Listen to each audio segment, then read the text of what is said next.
যেখানে যাচ্ছে সেখানে গিয়ে হুজ্জত বাজাচ্ছে, সেখানে গিয়ে হুজ্জত বাজাচ্ছে। কত ভাগা, খালি বেয়াদবি, পড়াশোনার নামগন্ধ নেই, আবার কথা।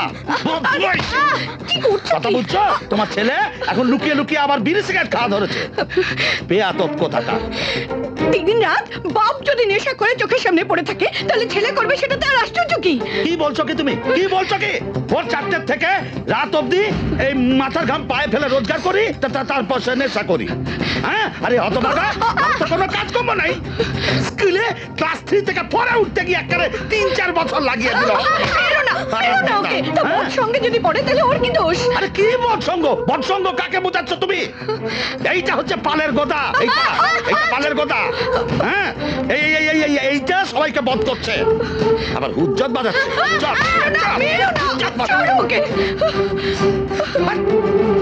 কালই আমি এইটাকে একদম বোর্ডিং এ চালান। লৌহ যুগের সভ্যতা বলতে কি বোঝায় এবং কিভাবে তা শুরু হলো সে সম্বন্ধে আজকে তোমাদের আমি বলবো। মাটি খুঁড়ে যেসব সভ্যতার কথা জানা গেছে সেখানে তামা, রূপো, ব্রোঞ্জ, সোনা ছাড়া আর অন্য কোনো ধাতুর চিহ্ন পাওয়া যায়। কিন্তু তারপর সভ্যতা আরো এগিয়েছে, মানুষ লোহা আবিষ্কার করেছে, যাকে আমরা বলি তারা খসা। সেটা আসলে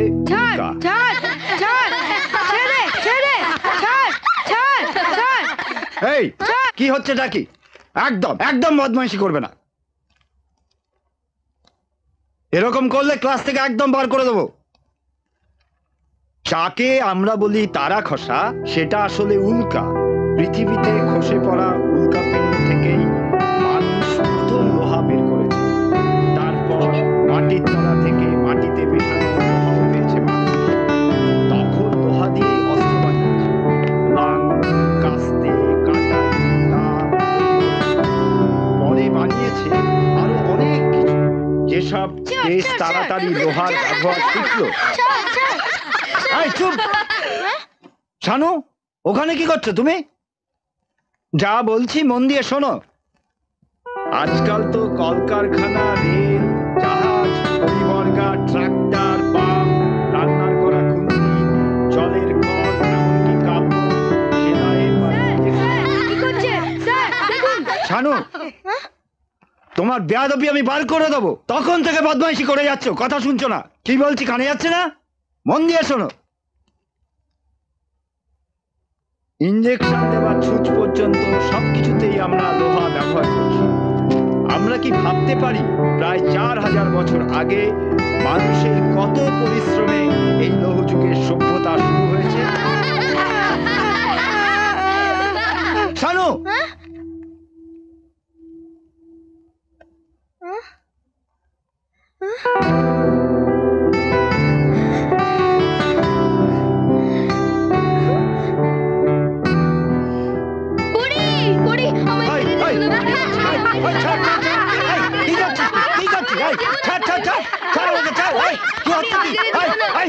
কি হচ্ছে কি?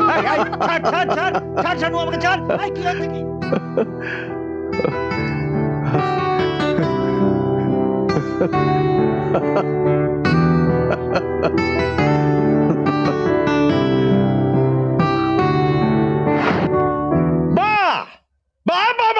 বাবা, শুনছ মা জননী, শুনছ?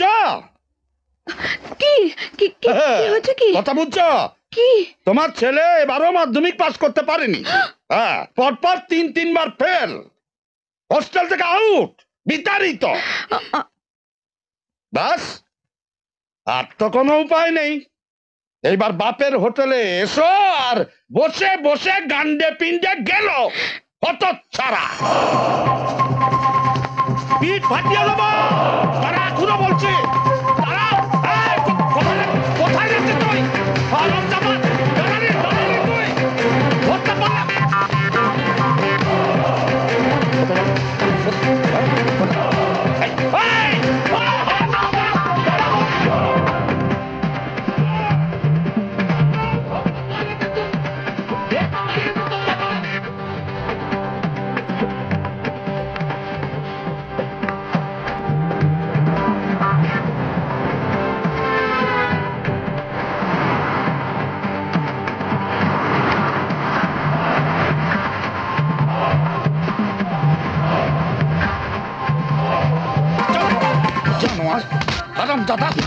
মনে করছিস? কি মনে করছিস? হ্যাঁ?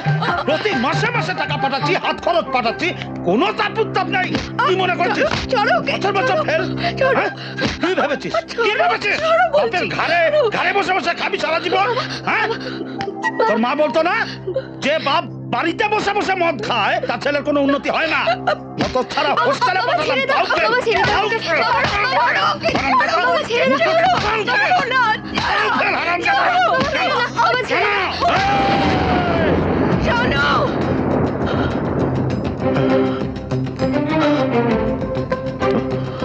থামলি কেন? মার মার, বাবাকে মার। এটাই তো শুধু বাকি আছে। দেখো দেখো তোমার সোনার টুকরো ছেলেকে দেখো, বাপের গায়ে হাত তুলতে চায়। যে বাড়িতে এইরকম একখানা ছেলে থাকে সেই বাড়িতে এক ঘরে বাপের থাকা উচিত নয়। ডুবে মরা ভালো, জলেতে ডুবে মরা ভালো। শোনো শোনো, তুমি কোথায় যাচ্ছ? শোনো শোনো দাদা, শোনো দাদা, দাদা শোন দাদা। শানু কি করছিস? কি কোথায় যাচ্ছিস তুই? ছাড় ছাড়, তোর বাবা বকেছে, অন্য কেউ তো বকেনি। শানু শানু শানু, আমার পড়াশোনা করতে ভালো লাগে না, পরীক্ষা দিতে ভালো লাগে না, আমার কিচ্ছু ভালো লাগে না। বাবা কি একাই মরতে পারে? আমি পারি না মরতে? শানু শোন শোন বাবা, শোন। Definition of tissue.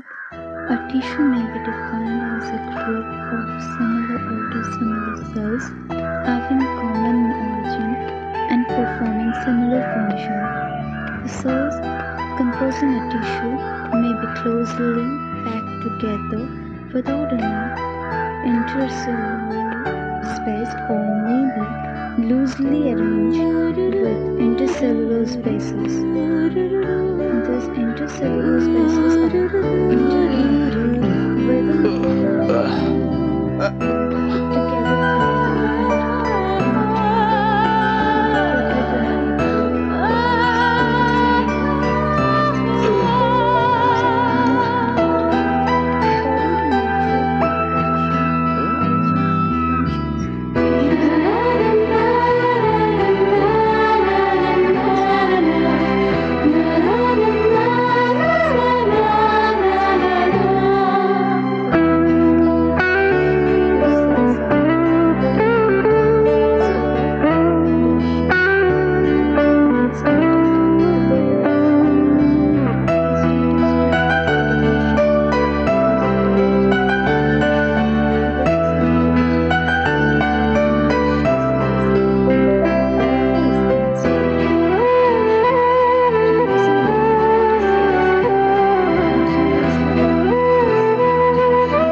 আমার বাবা মিলিটারি, এখন সিকিউরিটি অফিসার। আমার বাবা ফিশারম্যান। ফিশারম্যান জেলে মাছ বিক্রি করে। ছি!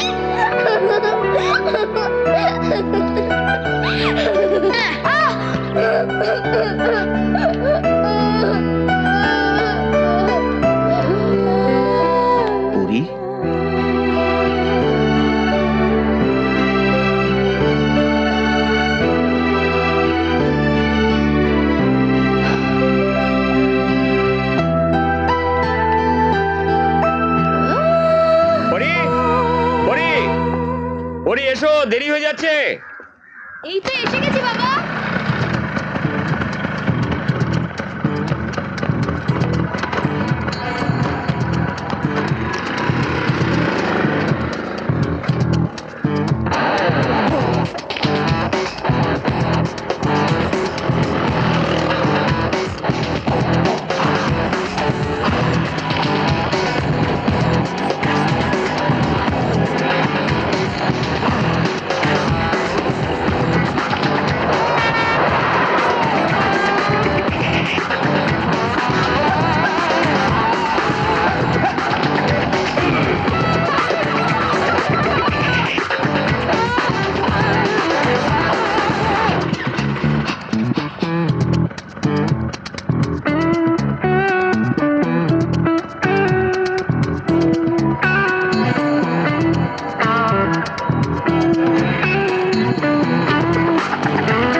নাও সব ঠিক আছে কিনা, ওঠো। দেখছি।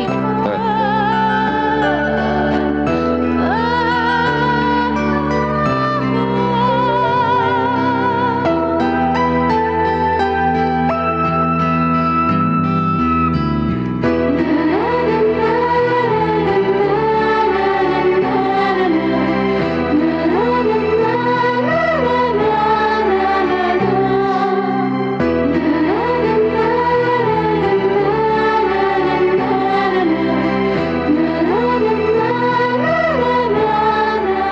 থ্যাঙ্কস। স্যার, ওরা আপনাকে দিইনি, ওকে দিয়েছি। থ্যাঙ্কসটা ওকেই বলতে দিন। আমি ওর বাবা, তাই ধন্যবাদটা ওর হয়ে আমিই দিচ্ছি। আর সরিটাও আমিই বলছি, কারণ এই অ্যাক্সিডেন্টটায় তোমার কোনো দোষ নেই, আমাদের দোষ। খুশি? আরে স্যার, এমন ভাবে কথা বলছেন মনে হচ্ছে সরি থ্যাঙ্কস গুলো ভিক্ষে দিচ্ছেন।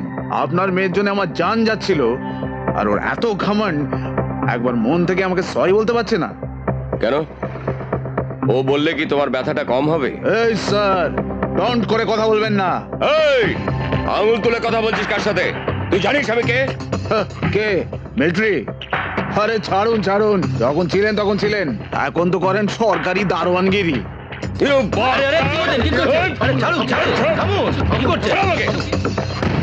আমি সেন্ট্রাল এক্সাইজের সিকিউরিটি অফিসার। এর এত বড় সাহস যে আমাকে অপমান করে। আরে ছাড়ুন তো অফিসার। সালা, ওদের জন্য অ্যাক্সিডেন্ট হলো, এখন ওরাই রংবাজি দেখাচ্ছে। সুন্দরী মেয়ে আছে বলে কি পৃথিবী কিনে নিয়েছেন নাকি? ও যদি একবার মন থেকে সরি বলতো তাহলে এত কথাই হতো না। ওকে, সরি। চলো বাবা, সময় নষ্ট করো না।